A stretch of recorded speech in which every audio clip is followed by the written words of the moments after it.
Everybody, this is Tim Picciott, the Liberty Advisor, along with John Sneisen, the Economic Truth. And obviously, there's been a ton of stuff that's gone on in the financial markets the past week. So originally, we were probably going to do these every 2 weeks, but obviously, with things deteriorating as quickly as they are, we thought that it was important to get you guys the data as quick as possible. So I think what we're going to do to start off with here is just kind of go over the past week and recap the major markets. We have the Dow Jones finished down negative 12.36. S&P is down 11.49. This is for the week. NASDAQ down 10.44. Even gold down 3.57 at 1566. We've got silver at down 10%. Bitcoin down 11.9% for the week. We've got the 10-year Treasury sitting in at 1.163. And the 30-year Treasury at 1.684. I mean, that is an absolute all-time low. 3-month at 1.298. And then we've got oil all the way trading down at $44 a barrel. But, I mean, to have a 3-month bond trading at 1.298 and having a 30-year bond trading at 1.684 just goes to show you that, things obviously are not going well. And just to let people know, the reason that happens, what we call an inversion in the yield curve, is that if people think that things are going to get worse and worse and worse, and they think that let's say they think that the Fed might cut rates again, which I think at this point it's pretty much a given. If we think that, maybe we might even have negative rates. Then all of a sudden now, let's say a year from now, if the rate's actually negative, so people would rather lock in 1.68. Now, am a financial advisor, and this is the one time that I'll actually say, like, you probably should not be buying 30-year bonds. And if you are, you should come talk to me because there's much better things to do. But people would rather just lock in, 30 years at 1.684. Then have to risk, rolling over these short-term ones, and all of a sudden their short-term ones turns into a negative. And then, you're one of these companies over in Europe that are actually, the banks over there in Europe are actually just stockpiling actual physical cash, because if it costs them money to give their money to the European Central Bank or Bank of International Settlements, then they'd rather just hold on to physical cash. And so they're actually running out of vault storage. And it just goes to show how more centralized planning has messed things up. Now, there is one investment out there that has done really well, and that's if somebody made a bet on the VIX, the volatility index, that skyrocketed all the way to 40.11, up 23% for the week. And Mr. Tim Picciott, yours truly over here, had a put option portfolio that he bought. I bought in January 15th, and that as of yesterday was up 181%.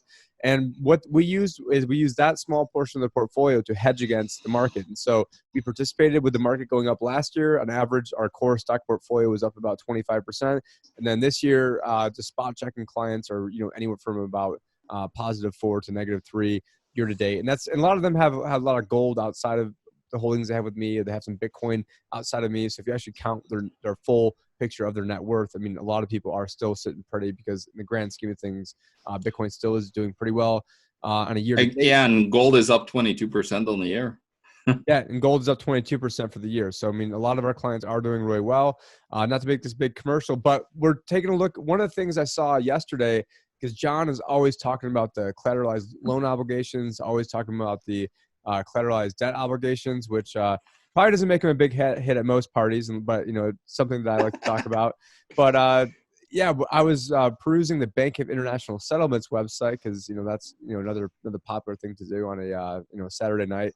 And we see Basel Committee meets to review vulnerabilities and emerging risks, advance supervisory initiatives, and promote Basel III implementation. This is from the 27th of February, so just a few days ago. And basically the main thing they wanted to meet about was the committee reviewed vulnerabilities associated with leveraged loans and collateralized loan obligations among financial participants. Banks have the largest direct exposure to these markets, blah, blah, blah, blah. And so I'm not an expert in this, but the guy who is an expert on this is one of my best friends and co-host of the Tim and John Show, John Sneisen. So if you want to take us away and let people know what a CLO is, what a CDO is, why people should be concerned about this, and some of the big black swans that you see on the horizon associated with it.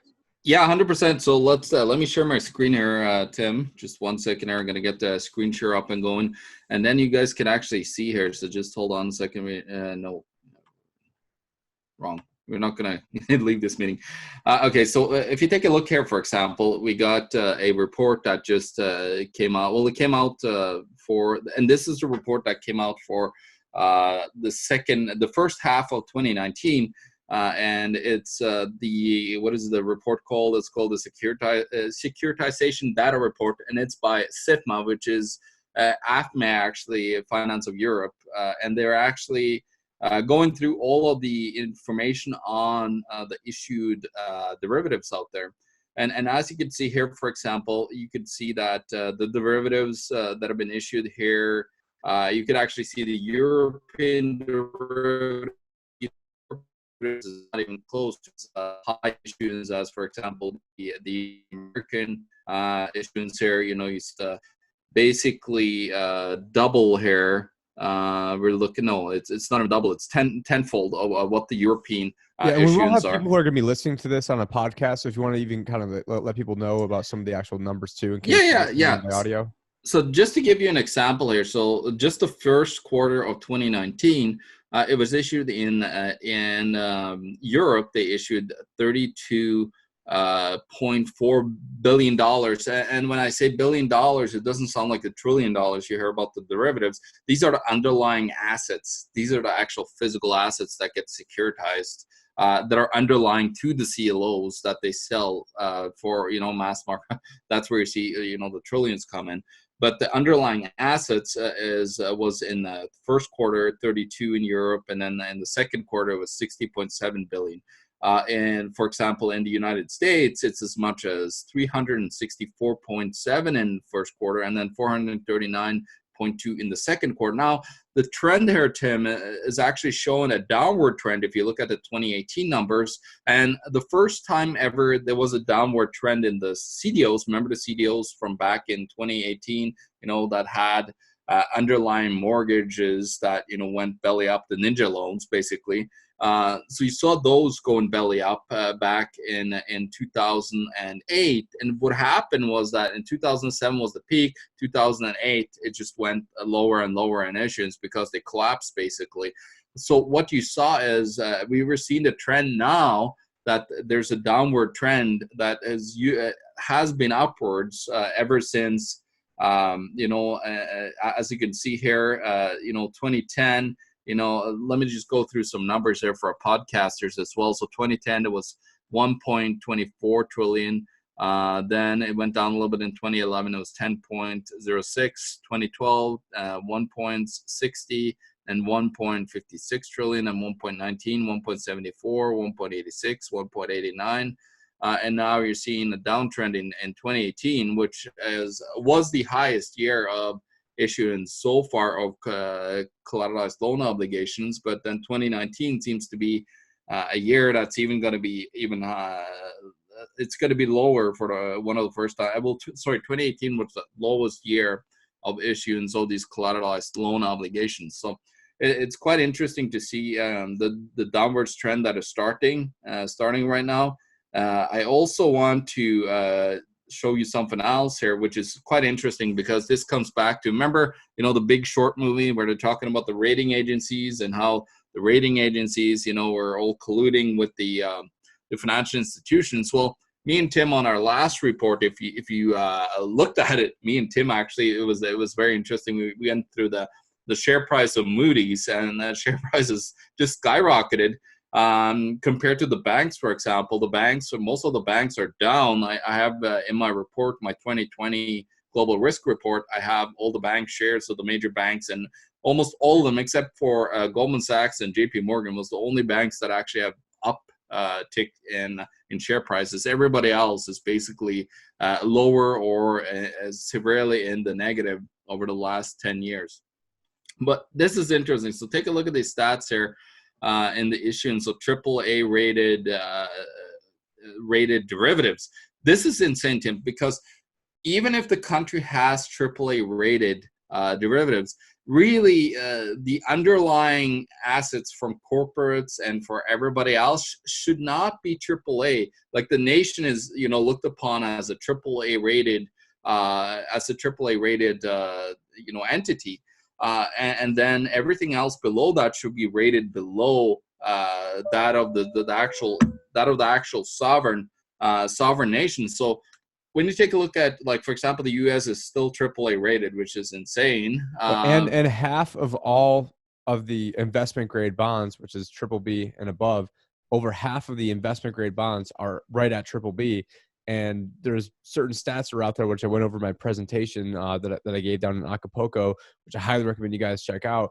But as part of that presentation, we talked about, that there you can expect, anywhere from like $600 to $800 billion next recession to get moved from triple B down to double B, which will then create a cascading effect as these mutual funds and different index funds that are investment grade funds have to then force sell because those bonds will no longer be investment grade, which then creates more forced selling, which then creates a whole basically cascading avalanche effect. And so what are you showing right now up on the screen? Well, I'm showing exactly what you're talking about, Tim. And this is interesting. So this is actually the non-financial institutions, so not the basically corporations and their debt.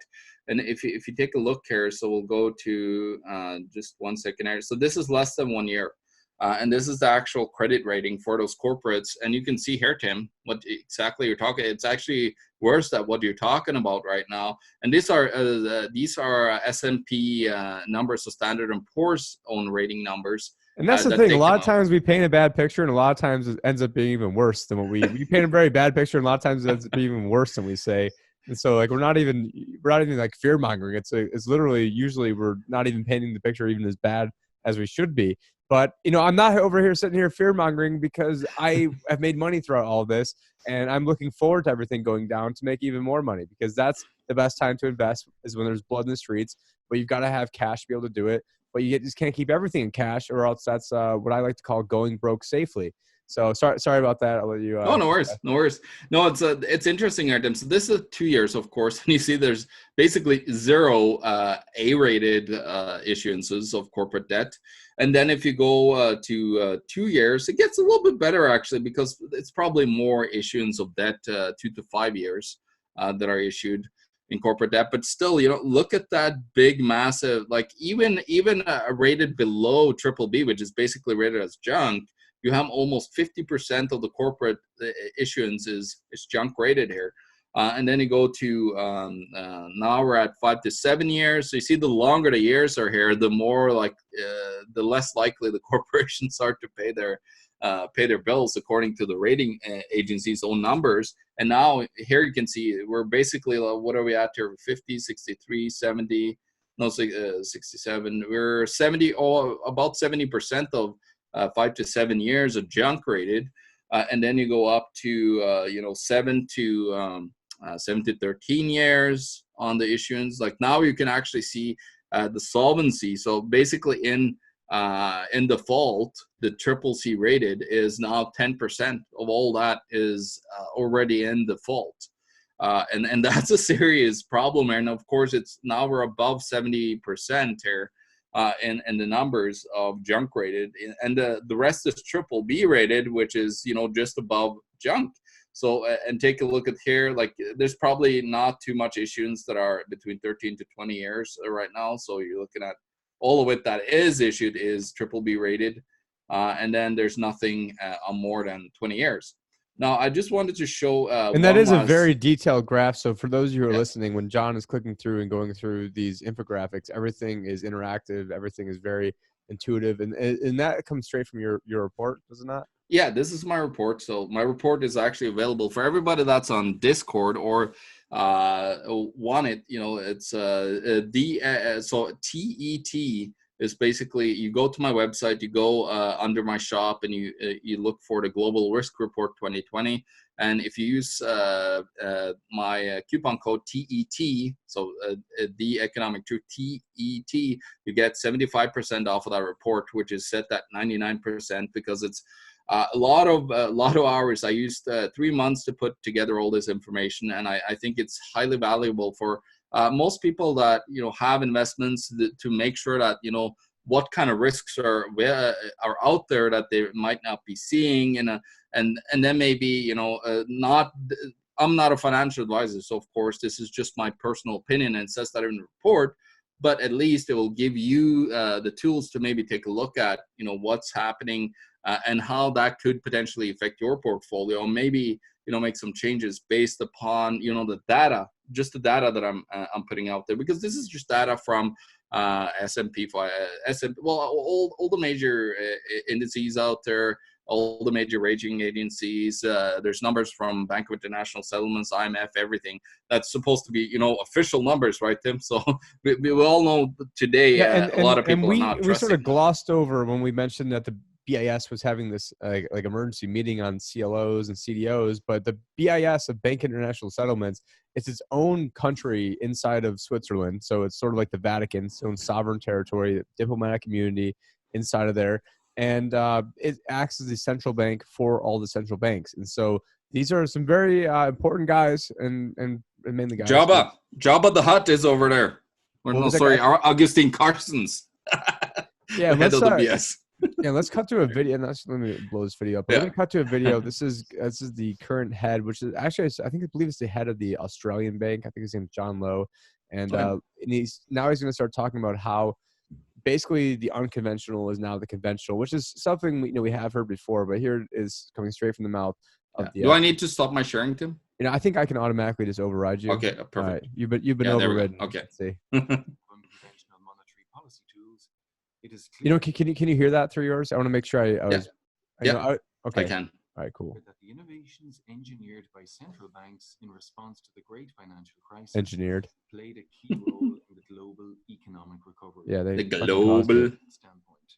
What does an assessment of these policies tell us about how they worked, their positive and negative effects, expected and unexpected consequences?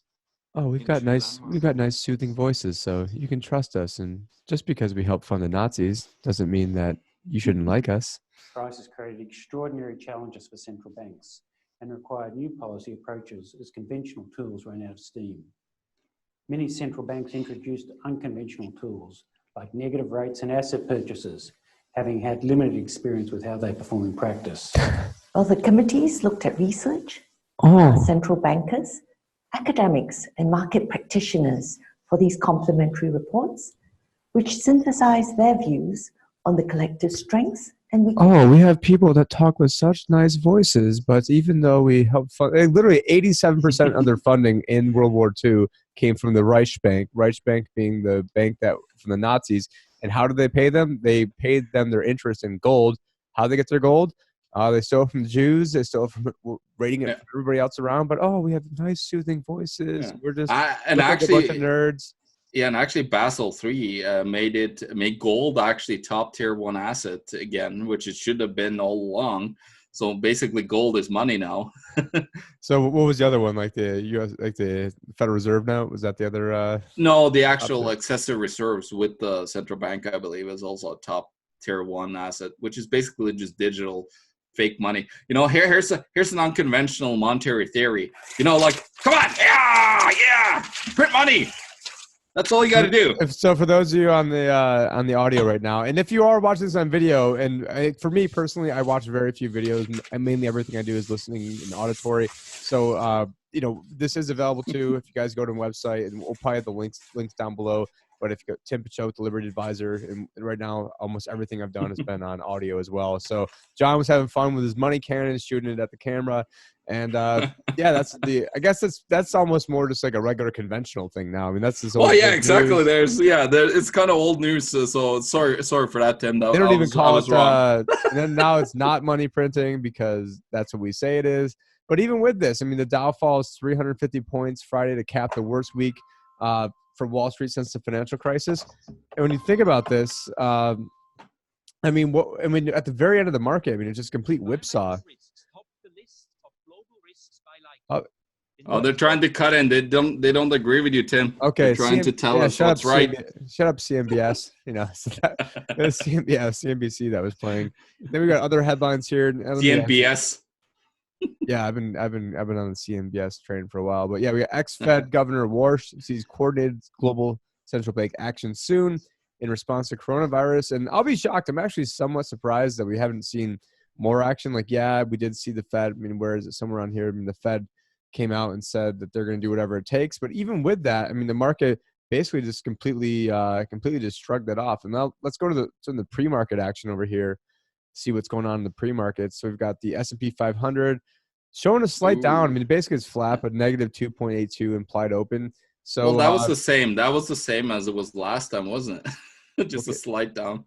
Yeah, yeah. I mean, but which I think last time it was like the S&P or the Dow was supposed to be down 100, and right now it shows the Dow down 38. But I would expect to have a massive update after. I mean, not that we have like too much really to go off of historical data to see. No, man. If you actually go on historical data, though, Tim, usually there's actually, if you go to Wikipedia, there's actually like the biggest ups and down days in history. And there you actually do find the biggest ups and downs comes like through financial calamities. So it's weird that we haven't seen actually a big uptick yet, Tim. And that really surprises me heavily, to be honest with you. That it seems like it's just out of control right now. There's no way that they can, contain this downward trend now. This contagion. There's lots of things that they can't contain right now. Yeah, the death contagion can't be contained anymore. And, it's basically has infected every human being on this planet pretty close, where everybody's indebted, and everybody's going to die from, go bankrupt. That's basically the monetary death that's going to happen to everyone because we created these whole fiat. I believe the next thing that's going to come, Tim, is, they're going to issue a new currency and say, like, no, this is not fiat. Well, and speaking of new currency, but some people, I mean, hopefully our listeners know this, but the Bank of International Settlements has something that they trade in amongst themselves right now called the special drawing right, or the SDR. And it's off the top of my head, I think it's about 50% dollar. It's probably about 30% euro, and then maybe 5% the yuan, some other little currencies like the Swiss francs sprinkled in there. Just 1 minute, Tim. Just keep talking. I'll be right back. Okay. Well, so you interrupted me to tell me to keep talking. Okay. Well, that makes it a little bit tougher. So with the special drawing right, that is what we're guessing is going to eventually be sort of the one world currency. So maybe you still transact in your actual country's native currency, but it's tied to this SDR. So it's a fiat currency made up of other fiat currencies. And then you go back and take a look at what so John right now has a user's guide to the SDR. Is that one of the books that you got for it was like a bajillion-dollar book that you managed to? Yeah, $500. This is it. So it cost you 500 or you? Yeah. This is like a book out of a library. As you can see here, it was Hartford Graduate Center that it came out. Somebody took it out of the library because this is the actual manual that the Treasury Secretary of any country would have. This same manual is actually that's pretty sweet. That's probably gonna be worth some money someday. If it's one of the few big awesome books that I have. I also have one on the Exchange Stabilization Fund that the United States has. So it's just like a collector's item for us economic geeks there. And this is actually from 1995. It shows that it was put into the library.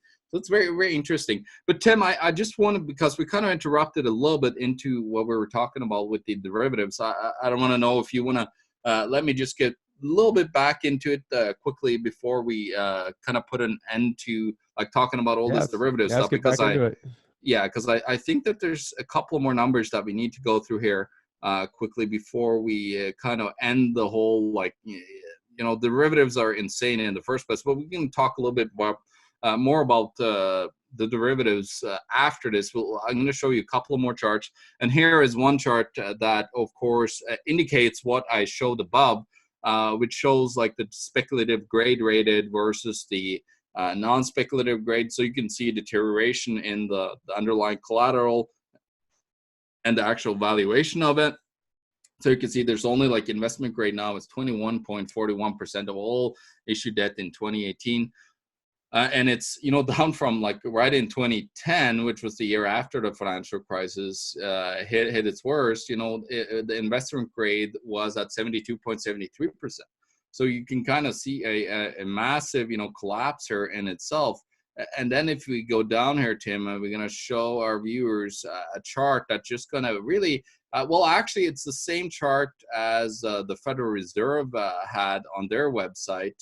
And I think they got the numbers from the same exact place that I have. Sorry, I'm just looking through this. These are all the banks here. I think I'm still at the banks. Hold on here. Sorry about my little delay here. I'm just basically I'm gonna show you the chart about derivatives here in 1 second, and yeah, here it's coming. So here you could see one more up here. Sorry guys for keeping you delayed here. Yeah, this is the chart here. This is like an amazing chart that just shows you how crazy the issuance of collateralized loan obligations versus the collateralized debt obligations that was issued back in 2018. No, in 2008 crisis or pre-2008 crisis. As you can see, it hits its peak here. Let people know, for the people that are listening. So we've got two different graphs here. One's the CLOs, one's the CDOs. One is the CDOs, one is the CLOs. And the CDOs here, you could see it hit the peak in 2007. It hit its peak in issuance. And as you can see, it was 145. Let some of the people who can't see, let the people who are listening to it right now, let them know. So it's just like a gigantic, like you're going on a roller coaster all the way up, riding. Yeah, it's the hockey stick moment that they tried to do with climate change. This is the real climate change here, boys. This is the financial climate change, if you can call it that. The temperature of the financial market is basically boiling over here with all the CLO issuance, and it's ridiculous. Like the number of CDOs that were issued at the peak of the market in 2007 was $148 billion. And if you take a look here, it just takes off. And actually, the CLOs was issued as well back here in 2007. They actually peaked out at 291.4. But then it just took off. Basically, it was just corporate loan. It was driven. What has been driven by? It's been driven by share buybacks, Tim. And talking about the stock markets, massive blow up. This is what's been driving, because the share buybacks has been fueled by corporates, taking on a whole bunch of debt, then buying back their own shares with that debt. And so basically, it's just pure financialization. Nothing of real value is created, and it's totally insane. But at the peak now, this is 2019. So far in 2019, I don't have the full 2019 numbers yet. But in 2019, it was as much issued as $605.8 billion worth of these. So it's about almost 5 times more of issuance of the collateralized loan obligations versus the CDOs. So it's pretty insane, just that number. And then if you bring it back to, if you go up here, Tim, I'm just going to show you one last thing from my report. This, I feel there's a lot of good tidbits here and a lot of good charts. I actually had James Turk getting back to me. He really liked the report. I had a World Bank economist saying that my report was fantastic. And let people know, James Turk, he's the founder of Gold Money. I think he's been in the space for a long time, just absolute OG in the precious metal space. So, this is a big-time guy, also one of the headliners of the TV summit at Acapulco. So very big time guy, and he had a lot of good things to say. Unfortunately, I messed up the interview we did with him, so we'll have to get another one with him because the audio didn't come through. But we might play that at a later date if I can salvage any of that. Yeah, and here, Tim, this is the funniest thing. So let's go take a look at these share buybacks here. So you see some some names that are quite familiar. MasterCard did a 8 billion, so that was 2.7% of their shares in the buyback. You got Newmont. Let's see if there's any other ones that you recognize here, Tim. Sorry, I'm just taking a little while to go through them. Chubb Edwards is a massive infrastructure company. There is, if you go down here, I think that's the insurance. I think that's the insurance company, Chubb. Okay. Oh, sorry. Yeah. So yeah, it's like one of my friends. I think his sister works for them. So actually, Warren Buffett, I think, is tied to that company as well. Of course. And then he got Intel, bought 8.7% of the shares. And this is an additional one. So you can see here, this is throughout the year of 2019. They actually did twice a share buyback, and this was in October. They probably did one earlier as well. So just to show you, Black & Decker, Microsoft, Oracle, Callaway, the golf manufacturer. Do you have Manpower Group? Do you have GE on there, by any chance? GE. Well, we got Wells Fargo here. Talking about Wells Fargo. I'm looking them right up right now. So GE spent. This is from an article back in 2018. So they had spent $24 billion on buybacks, averaging at $30 a share. And there's another Wells Fargo buyback. So today they're trading at $10.88 a share, and they spent $24 billion at an average share price of $30. So not a great use of investor capital. Well, and you got to remember, like the whole downturn, Tim, in my point of view, started when they started their financial lending arm, GE Capital. I think that was the biggest mistake that they could ever have done. But you see that with all these corporations that are out there, because people can't buy their products, like Home Depot, we got Canadian Tire in Canada, Best Buy. Almost everybody has now a credit card attached to their corporation. So they're basically become money lenders because nobody can afford their products with the current salaries. So they have to go into debt and basically massive, 19 to 23% interest here. So Apple, Costco, everybody's involved in Ally, Johnson & Johnson.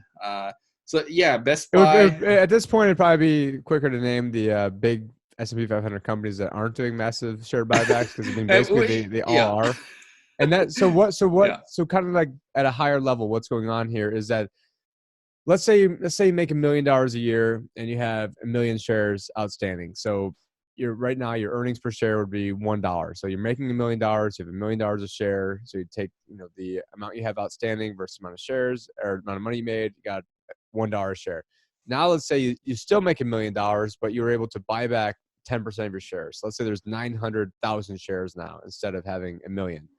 Well, now your earnings per share would actually go up. I mean, I don't know, like 1.1. So you're looking at $1.10 earnings per share instead of having $1 per share. But you didn't earn any more money. You just have less shares now outstanding.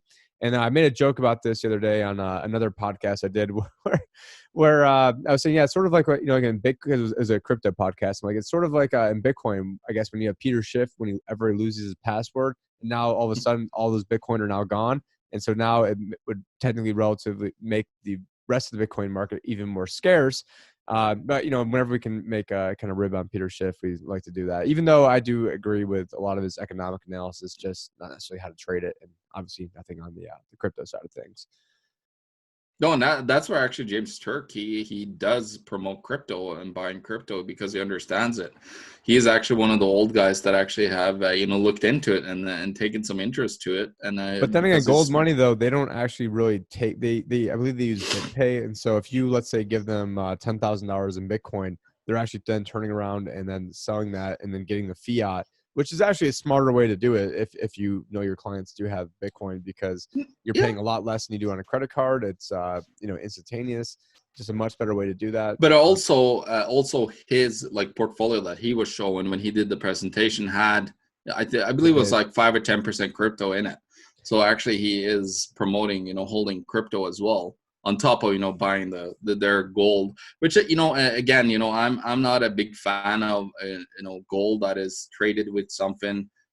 You might have it or you might not have it, don't know exactly if you have it and so on, right? So I'm always a fan of holding the physical thing in my own hands, being able to access it at any time.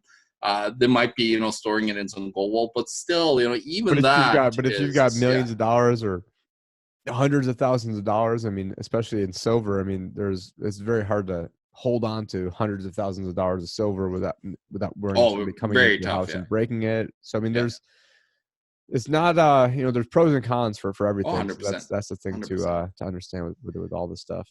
100%, Tim, and that's the reason why a lot of people want to have it accessible at a Brinks or at the other storages around the world, of course.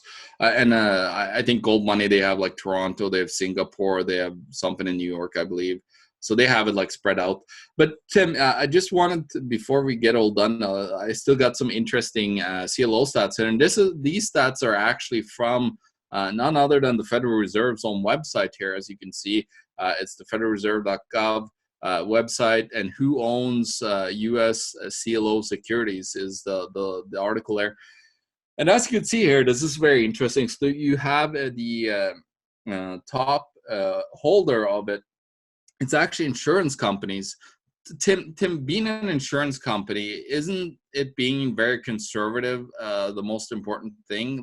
Is really holding a CLO derivative very conservative for a financial insurance company? I don't know. This is just my. Well, I mean, I don't know my what if thoughts. they're using it to hedge different bets, but then if they're hedging bets, then you have to then wonder if that's actually counterparty risk that can be paid off. So if you go back to 2008, and then you had Goldman Sachs were selling this, but they were in their own words saying, we need to get this dog shit off our books, and they were talking about this investment. I believe it's called Abacus, and so then I believe they sold that to AIG.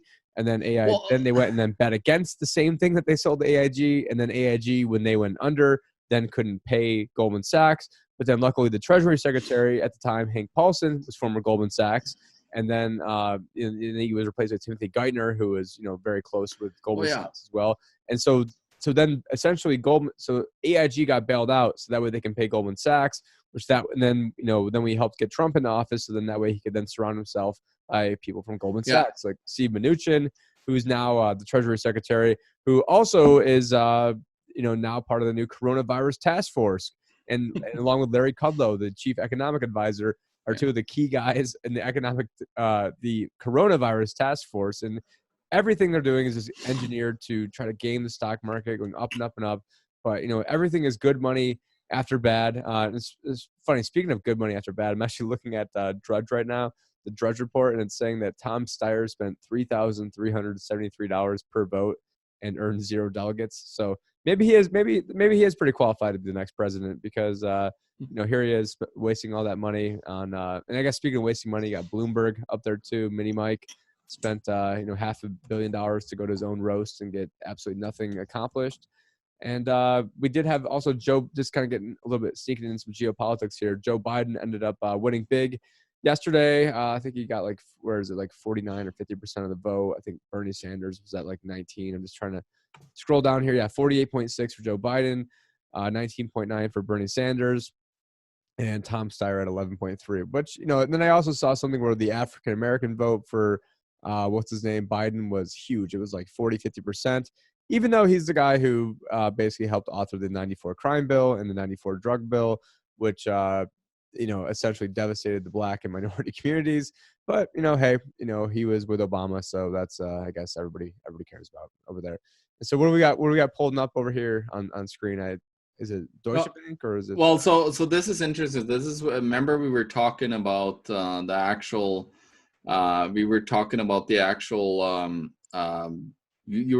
AIG falling down, and that was caused by something called a credit default swap, because AIG, they were doing these insurance products, which is, so this is interesting. Let me just quickly tell you the story. So who invented the credit default swap was actually Blythe Masters, former JP Morgan, which, that was over there, she also. And then she went on to go work in crypto, and I think just got out of some crypto. But she was working for some sort of crypto company. But anyway, sorry.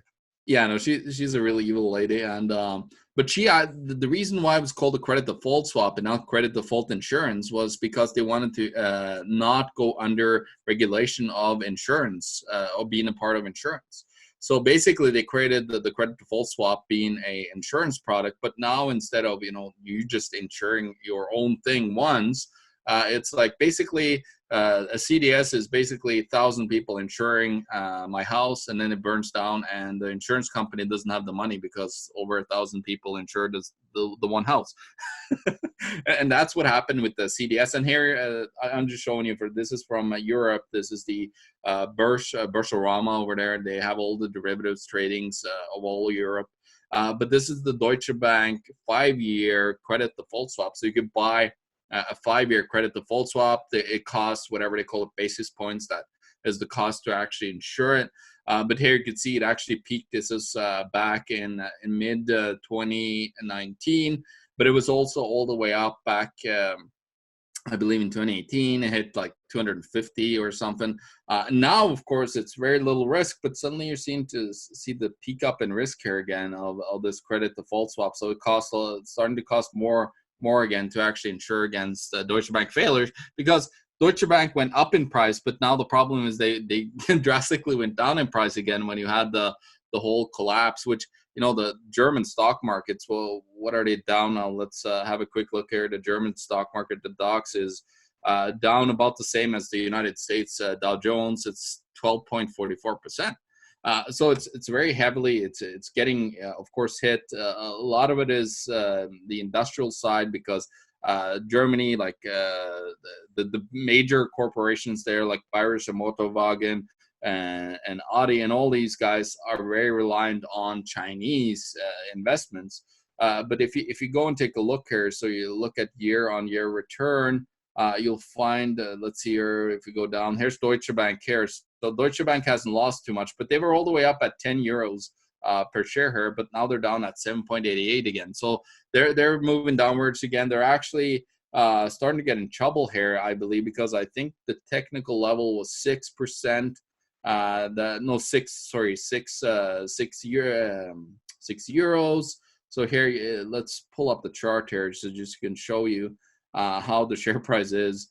We can even go to old time here and show you the old time chart, whatever data they have, the data back all the way back here. Let's just 1 second. It's February 1st, 2000 that they have the data from. And as you can see, the share price has, dropped drastically, from the 2000s here. It was even, it was up at 60. What is that, Tim, for a drop? If you look at even just 60 euros and dropping down to 7.88, that's almost like 90% drop, isn't it, Tim? I believe, right? So it's just an insane drop. And of course, Deutsche Bank is 90%. and Deutsche Bank is the actual derivatives arm of JP Morgan in Europe, and they have 43 trillion-ish on their balance sheet of derivatives that are still laying there, which is mass amount. Like I believe the GDP, the total size of the German economy, I think it's, don't get me, it's probably wrong, but I think it's somewhere between 5 to 7 trillion. So it's like most stats. So it's like most stats then. Okay, if it's probably wrong, but I think it's also important to point out that the German economy, they have a very, very old demographics over there. So I mean, the average age of their workers is very, very old, and so not a lot of people to be able to replace them. And then when your entire economy is based on a Ponzi scheme, like it is here, like it is over there, that you always need more and more young blood, that was one of the reasons why they were trying to flood in all the migrants. So then that way they could have all these younger migrants who that way they can then, get them to vote a certain way and then use them just like they use over here in America, different, refugees. Not trying to make this all political, but I mean, there are demographic reasons for why a lot of this stuff is going on. And I was trying to pull up the clip and I forgot the actress's name, but it was the movie The Big Short. And I think she used to be, married to or played a part with Ashton Kutcher, but I can't remember the girl's name. But anyways, they're at a card table, and it shows two people playing blackjack, and it goes, they're trying to explain what a credit default swap was, and goes, now let's pretend that you and I are betting on who those two. So we got two. So let's say John and I are playing a game, and then you've got somebody else who's watching us play a game. Now it'd be the two people who are watching us play a game. They go and make a bet on the outcome of the game that John and I are playing.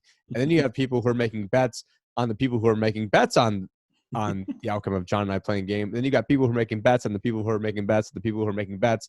And that's sort of what the credit default swap is that it's all these intertangled web that there's absolutely no way to actually accurately forecast how intertwined and interwoven all these different intricacies of this are. Yep.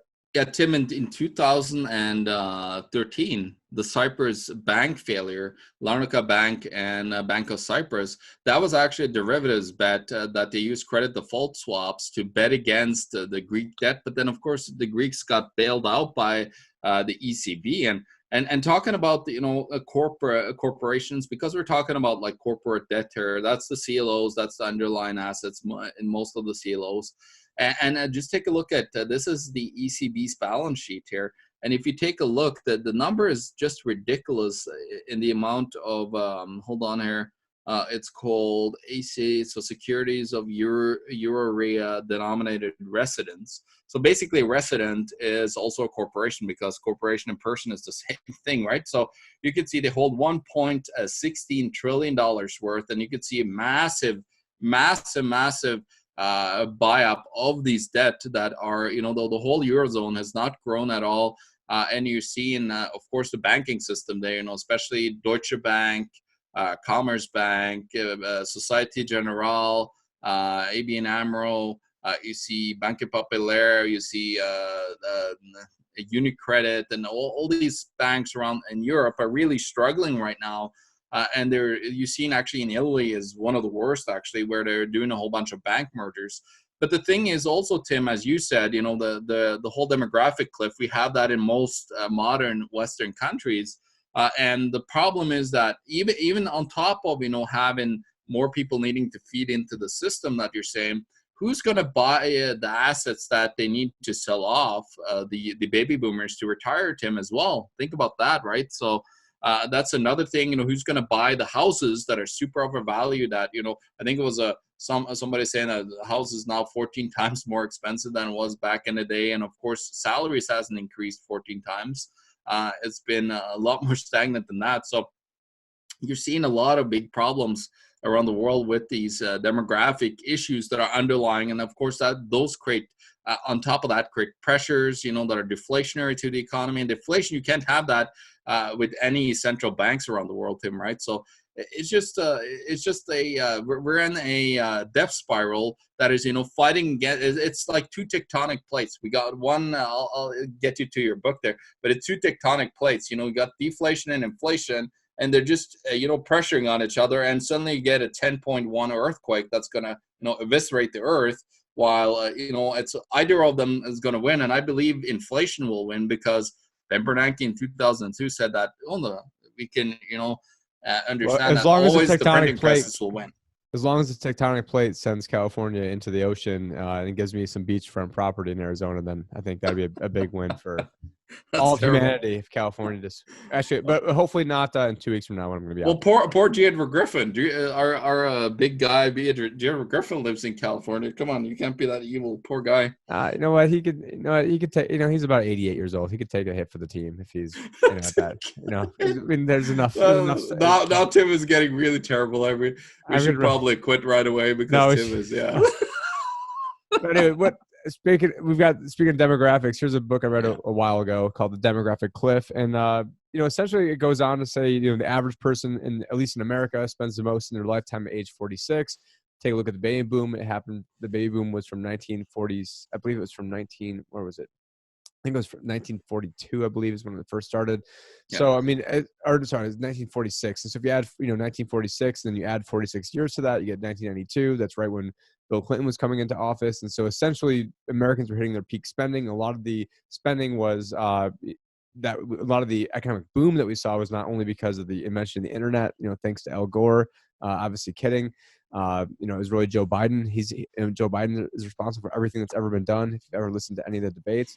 But really, all kidding aside, the baby boom then peaked out from their peak spending years actually in 2008. That's right when obviously we had the 2008 financial crisis, and that whole thing ended up getting papered over, and they realized there's this huge demographic problem. I mean, just go back to Social Security. There used to be, I believe, 164 people paying in for every one person collecting. Yeah. Now it's like basically 2 to 1.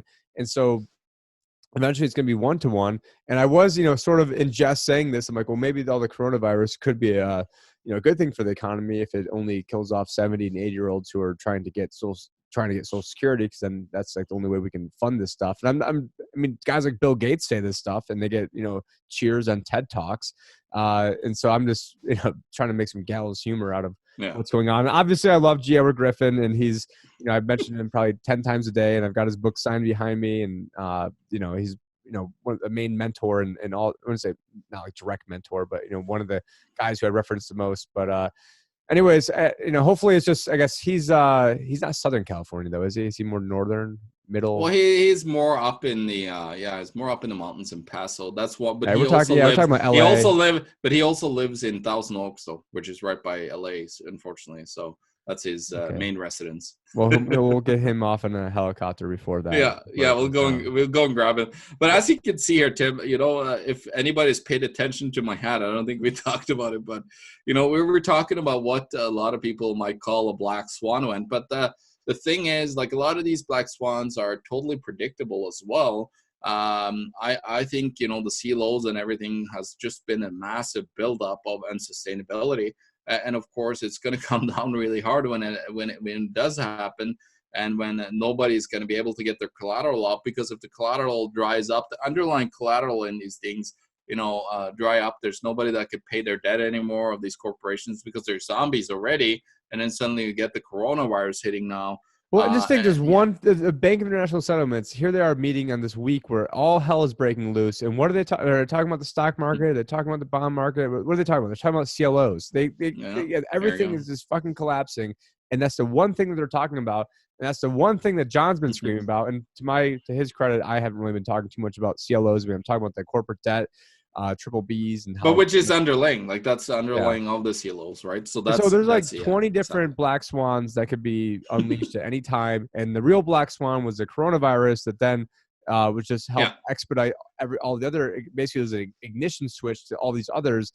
And, I'm not really super worried about the coronavirus, but if the thing is, sometimes perception is not sometimes perception. Hey, if the coronavirus hits, that's all you need. Free cash for everyone. But no, we do appreciate everyone that's watching. I always see at least 7 people watching now on the Tim Picciott, the Liberty Advisor channel. This will probably be on World Alternative Media later on. So if you guys want to make sure that we're always going to be live, we want to make sure you catch all of our live stuff. Make sure you join our Discord, which you can find that.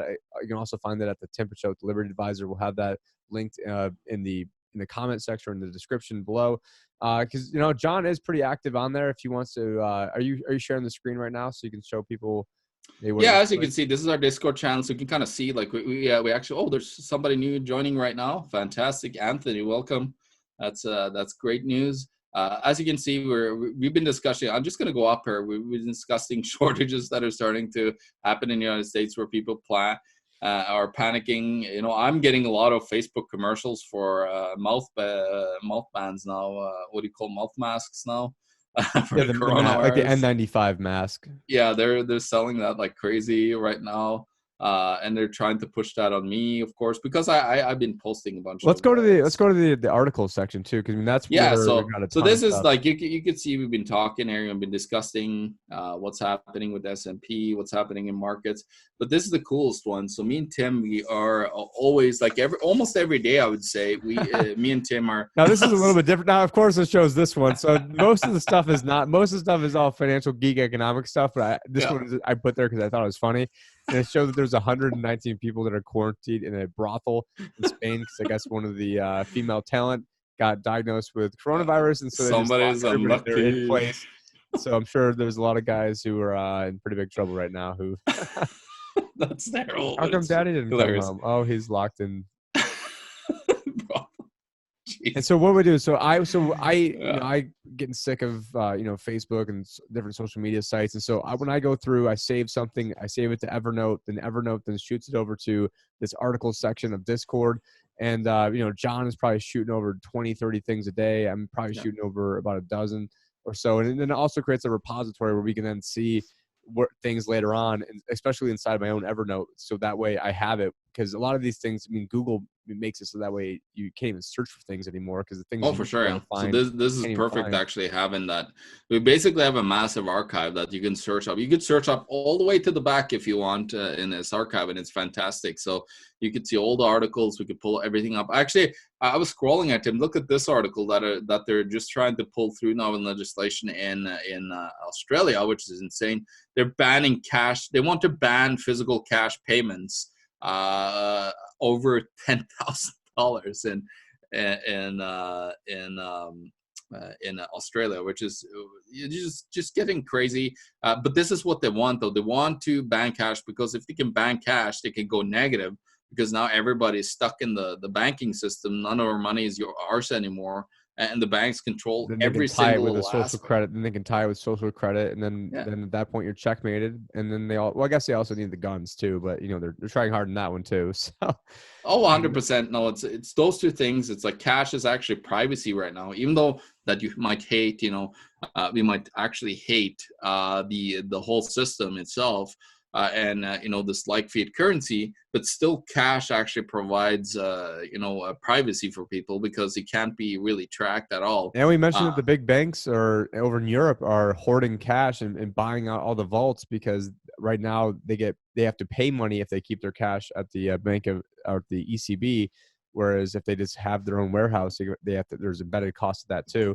Oh, for sure. Yeah, I actually have that in my presentation that I did in Acapulco, just showing. And of course, when Switzerland went to negative 75%, no 0.75%, they actually everybody was hoarding cash in the vaults together with gold and silver.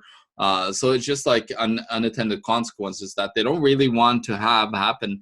These banks, because they need to ban cash. They really need to ban cash, because if they don't ban cash, they're gonna have a serious problem, and that's where we're all going here, Tim. It's towards that. If we They don't, should just ban the coronavirus, and then it will just stop all the coronavirus. But we probably do have to get going soon, because I've got another interview coming up at 1, so I gotta make sure this. Yeah, and we're over an hour now, aren't we, Tim? So I think we still have 4 minutes, so we can shoot the breeze for another 3 minutes. But anyways, I also want to get this one up on World Alternative Media. Yeah, I'm gonna stop sharing my screen here for a second and then go back to us here. But yeah, it's pretty interesting, Tim. Follow us on the Discord channel, because that's where we really are creating a great community now. You can ask questions, if you have them, and then Tim could get back to you with advice later on. He can't, of course, say anything directly on the chat, but he can get in touch with Tim there, and you could get a lot of great information from Tim that he could help you with, of course.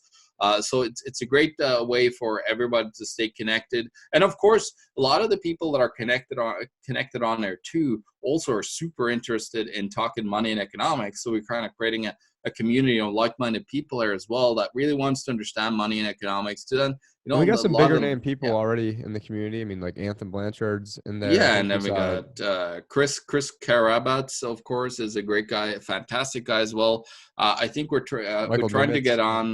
Michael Nimitz is on there. Mike on Fire, he's fantastic.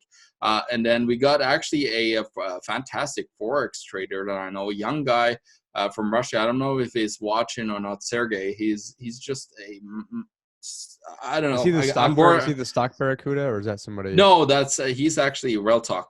RealTalk. He is fantastic. He's a very smart guy, very bright young guy. He was actually, his parents were chased out of Russia by Putin. So a lot of interesting stories there that I got insight from him. And he is like an economics geek like us. He's going to be on an even better playing field understanding economics than us, Tim, because he started he's 19, 20 now. So he is like way before us even, when we started to really understand money and finance. So it's just really cool to have all these people as a part of the community. People are just, talking a lot forth and back, bouncing ideas sometimes. And then we got our own, we got chats for a lot of different topics as well. Or if nothing else, we still have the article section. But anyways, I've got my daughter knocking on the door. I've got to get this up because it has to process. Otherwise, I can't get the next interview done. But we definitely appreciate everybody listening. Make sure that when you see people talk about collateralized debt obligations, that you heard it here first, that you heard it from John Sneisen first, and tell your friends. And make sure if you're watching us on World Alternative Media, that you also check out the Liberty Advisor channel, because I ran out of cash. It's over. It's game over. Game over. That is the solution to everything. That's not even the unconventional policies anymore, because that is just old hat by now. But anyways, we'll probably who knows what this next week will bring. Maybe we'll just do some random pop-ins, because in order to produce the show. But yeah, so we'll probably just do some random pop-ins here now, making different videos. So make sure to follow us on different platforms. Go over to the Discord. And but anyways, again, this is Tim Picciott and John Sneisen with the Tim and John Show. This is episode number 3 wrapping up. And we picked quite the time to really kick this off, because we were talking about doing this right before everything went nuts. And so, just what a time to be documenting this ongoing. Yeah, good. Right in the financial crisis 2.0. Yep. All right. See you guys. Yeah. Have a good one.